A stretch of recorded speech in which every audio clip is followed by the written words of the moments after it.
Today is Tuesday, April 21, 2015, afternoon work session, conference room 315.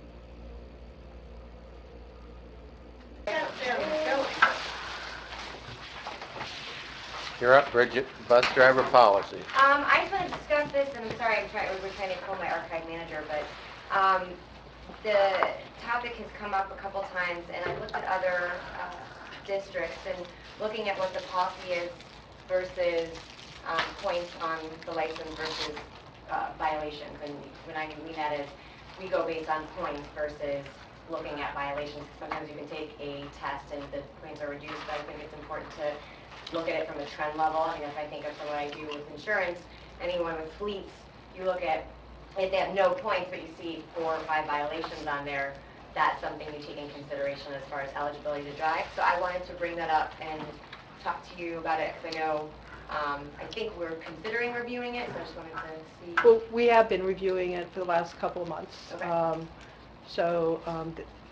From the Department of Education, they have a draft program that we're looking at. We're well on the road of having multiple issues updated relative to the driver's handbook. Key areas, tightening up some employment criteria, clarifying that both your license, the points on your license, so when you talk points, we're talking points that go against a license, that then can transfer into certain disciplinary actions or decisions. We're making changes that your license counts would impact both from your privately owned vehicle as well as your school bus could impact that. Making some penalties more severe if it's ticketed while in a bus. Clarifies how preventable accidents accrue points, addresses both idling and cell phone policy. So it's a very comprehensive review. We've been working with union leadership, and it's been very agreeable conversation of it's time to look at this and make appropriate updates, and we anticipate having new policy in place before the beginning of the year, school year. So about finished with it. Good stuff. Thank you. That was it for me. Shirley. Mine is support for board positions, and I don't know when we had talked about this, or if this was something we did at a retreat or something we learned in FSBA, but I know we had talked about it too, that that we are one body, and that when we take a position on something as a board, that we should follow through on that, and that we shouldn't try to pick apart.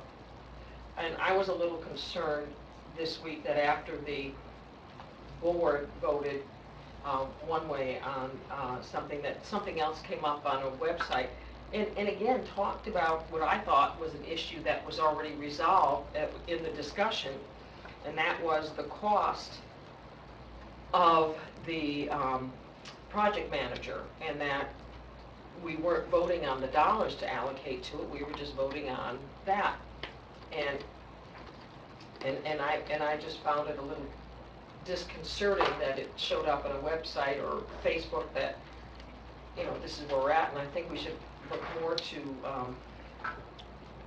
resolving those things, and meeting with the superintendent if clarification is needed on it. Well, Shirley, I agree with what you said, and that's kind of been once the board's made a decision, that's it's the board decision. I guess I read the same post, and I guess, but probably I find more disconcerting than anything is when board members intentionally pass on misinformation for political gain. That really bothers me. We know what the truth is. We know what the information was out there. When I continue reading it in the paper, that's one thing, but when it's repeated by board members, that really bothers me. I know what we're talking about, and I think that while it is, I just personally don't think that one item should be completely discounted, and I will say what my decision wasn't to, based on that, because I understand that it's a cost estimate, they were included in presentations, I did my due diligence and talked to lots of people in that industry, and the sentiment was shared on that being a part of the variable, and that committee would have recognized, or that's included in part of the decision-making process. So I guess we agree to disagree. But moving forward, but I'll say moving forward, I do agree with what the board has decided, and then we move forward. I agree with that, and I think mine was just clarifying where I stood. Could I ask if you speak with did you speak with the superintendent about that issue? So that she could help you better understand that it wasn't a bid? Because that's what came out of that, like it was I a know it was a bid. bid. It wasn't a bid. I spoke with Scott Lindsay about it, so it did before the vote. Do you meet with the superintendent? I mean, I know I meet with her every Monday, and, Yep. you know, I'm,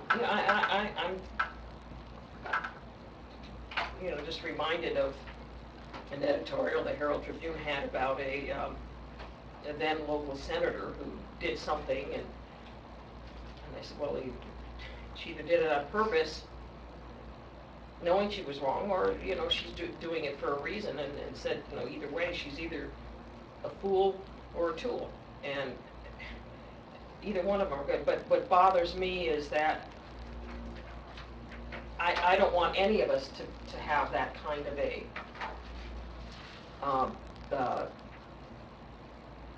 put against us, because what goes against one goes against all.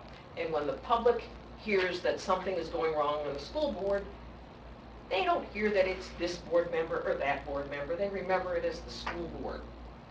And so I just think that we should all try to make sure that, you know, we put our best face forward in the public when we're speaking as a school board member. And that we remember that we reflect on all of us, because I just think it doesn't help any of us, and it surely doesn't help our school system if we have negative stuff out there. Well, I would say that probably in my 14, 15 years on the school board, I've probably been in the minority of the vote more than anybody that I have ever known that's been on the school board. But that doesn't mean that I don't support the decision, and I sure as heck don't go around telling people that the rest of the people made the wrong decision. We made a board decision, and once you make that board decision, that doesn't mean I'm going to necessarily stand up and say that I agree with the decision, but I'm not going to demean the rest of the board on their position. I actually agree. I think that clarifying why you as an individual voted that way is all I was doing. And I think you have to be careful with that, because we want to have a great board. We want to not be divisive and fractured, but to have a great board, you've got to trust each other. And you're now building that up as a new board member. When I first came on the board in 2010, I sat back and listened an awful lot for the first year, because I thought there was so very much I could learn. And when I had questions, I went to the superintendent or through her to other staff members to get answers. And we've had a number of things that perhaps were confused or weren't well understood. And I just hope in the future that you'll go to the right place, but consider that you have a loyalty to this board, and that this is a job that we have all undertaken very seriously, and we represent the school board and the Sarasota County School Board, which is the best school board in the state, I'm sure, and one of the best in the nation. I have a great deal of loyalty to the decisions that are made via the school district and the school board. I just hope that you'll be there with us and not against us. And I go back to when a decision is made, and I believe we go with the will of the board. I concur with that. Clarification on how I voted to the community, who I think is who I answer to, was nearly all of it.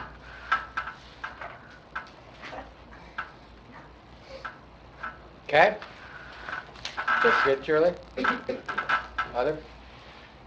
On other, you did hear me say Southside Power Yes. was off. They had limited power, but they did not have air conditioning, but it was a FPL issue that they resolved quicker than we anticipated. We thought it'd be 2 to 4 hours, and we sent out one connect message, and then it got repaired, and we sent out another, so just to know that was out there. The district website has had some issues since Monday, intermittent being down. We Yes. tracked, it is traffic hitting the firewall. I know just enough to be dangerous.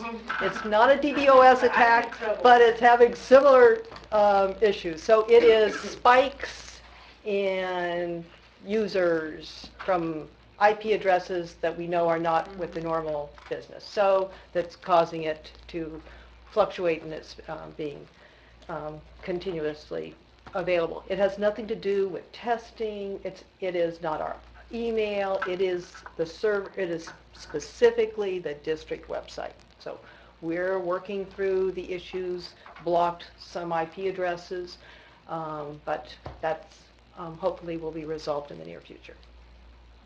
So just wanted to give you an update on a couple things. So that's all I have. Thank you. Did we decide on the retreat? I kind of, frankly, with all the testing issues, it's on a pile in my desk to do, right? So, and I think maybe, I don't know your thoughts, but it may be a better activity at the start of the next school year, just to start fresh, see where we are budget. It's just priorities of budgeting and testing seem to take over in terms of planning time for that. So that has been my fault in terms of not getting to something, but I would anticipate trying to schedule something for the fall of next year when we'll have a better clarity on where we are with assessment and some of the new legislation, and we could have lots of things to discuss in terms of priorities of the board for the next year with a clear idea of where we are. Anything else? Okay, see you at 3 o'clock.